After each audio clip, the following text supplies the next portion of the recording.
Today we're going to be talking about a patch called the Deathmatch Edition. It came out recently. There was some Trove downtime and some other weirdness, so it was a little difficult to record, and also there just didn't seem to be too many important changes, but this patch has some good stuff.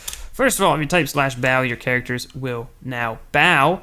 We have a new rotation in the Chaos chest, which is semi-permanent, so I think they have, they're going to not rotate out the gear quite so much and have some stuff specific to Chaos chests is what it's looking like to me. We also have the addition, supposedly, of ally styles. I could not figure out how to change my ally style. My understanding of what that is simply you can change your ally to look like it would match your mount or your costume while still having the effects enabled of a different ally, but I couldn't figure out how to do it. If I press C and I see ally and click it, I don't really understand how to keep this cardio companion while changing the style to something else. No idea. But something else they added, if I switch to a higher level class, like the Tomb Raiser, I can see that we have experience level of 20 and gear level of 17, and that adds up to 37. Pretty good. If I want to see why it's gear 17, I can actually hover over each item now and see gear 4, gear 5 gear level. That's kind of worded weird. I feel like this should be in a different font or something and just say gear level 4. Well, I don't know, it's not that bad. It looks just like everything else now. So I can see that these are both giving me 5 levels, the face and weapon, and my hat is only giving me 4. So I should try to get that to shadow level 5 so that I can have all 5 levels. And this will be 15, and then 3 from the ring for 18, and we'll be up to 38. Pretty cool. Alright, so,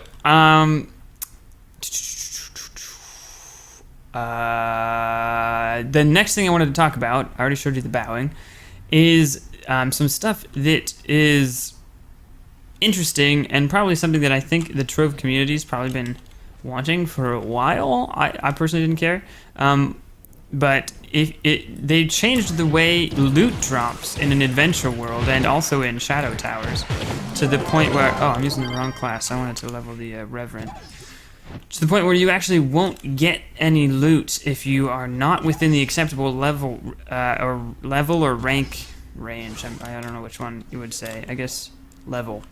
So, in other words, the requirements for the world is kind of how they phrased it. So, in other words, if I was under-leveled with one character, but I changed to a character where I could get to U6, and I said, okay, I can join U6. I'll just change characters once I get there. That way, if I just sort of hang around, because I'm using, let's say, my Lunar Lancer, which uses a, what are these called? Spears? Spears. Because I'm using that, there's a higher chance of me getting a spear than there would be of getting another piece of equipment from chest drops and stuff. As a matter of fact, I think they changed it not that long ago so that you could only get spears if you're using a spear class. So you could never get equipment for a class you weren't using. And that would be a way for people to get higher level gear, which doesn't really make sense to me because you wouldn't be able to use it. But it was a thing that people were doing.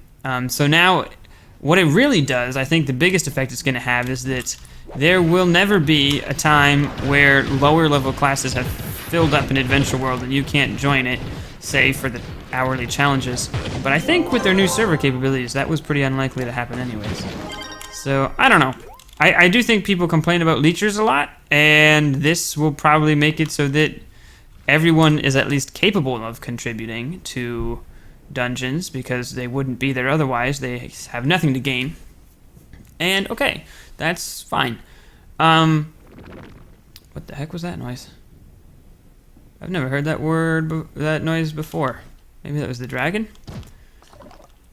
And that's pretty much it. There's been a little bit of changes to the way you can, what is it called? The team deathmatch battle arenas. have had a bit of an update, which is something I want to get going in the club world. I don't know. We should go pop and take a look at that, actually, because I can't remember if you can only do capture the flag or if you can also do team deathmatch. Yeah, you better run. But we've gotten our cubits for today, and we're about to level up. Give me that chest. Do you get any experience for breaking this chest? No, we gotta kill one more thing. We're right on the edge. I have no good spear gears. Spear gears. I gotta get going on that. There we go. Nice. And that's pretty much it. Let's see. Let's take a look at the mastery. We're 151. And the next thing we're going to get is another emblem, which is great because I have the worst emblems in the game, pretty much. I don't know why I made the foolish mistakes to buy the ones I did. Okay, so let's go ahead and hop real quick into the club world. And let's read about placing that stuff. I also am curious if any progress has been made. I know Monster Ant's the only person who can do stuff, but I haven't been here working on it for a real long time. Let's go ahead and just quickly throw these things in here. And I think it's this one? No. Oh yeah, Battle Arena.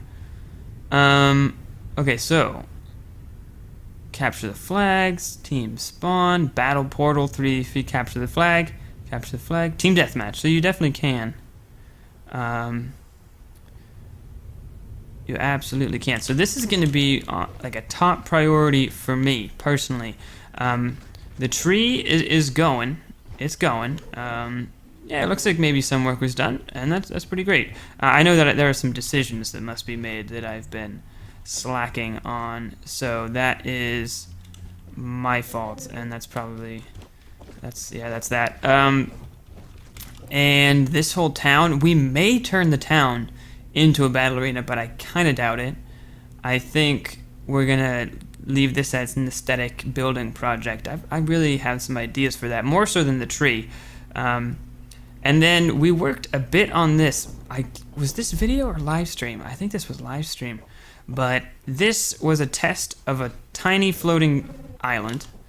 And the idea here is going to be to take our idea of having a port with boardwalks and stuff with a little fishing village and change it into a floating island village of a similar theme with boardwalks and stuff like that. I know that it's kind of hard to get those textures in, so I don't really know. It might not come across as boardwalks because getting little planks is difficult, but we might be able to come up with a little something.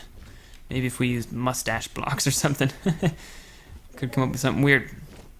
That's kind of it for the updates.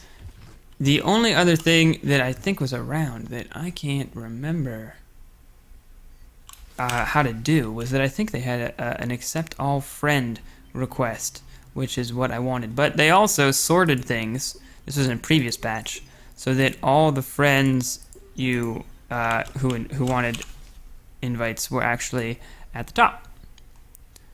So that makes my life a lot easier. Now if only I'm pretty happy with the way the friends list works. It's pretty friendly to people who get bulk friend requests.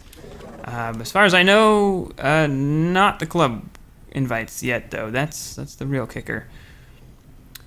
So, pretty short episode, actually very short episode, and I've been wanting to do longer videos, but it was a question of whether I get this video out or not, and I'd rather get the video out. So I'm gonna end it here. This is like the shortest episode you should ever see from me, really. And I'm sorry about that, but it's a necessity of my current schedule.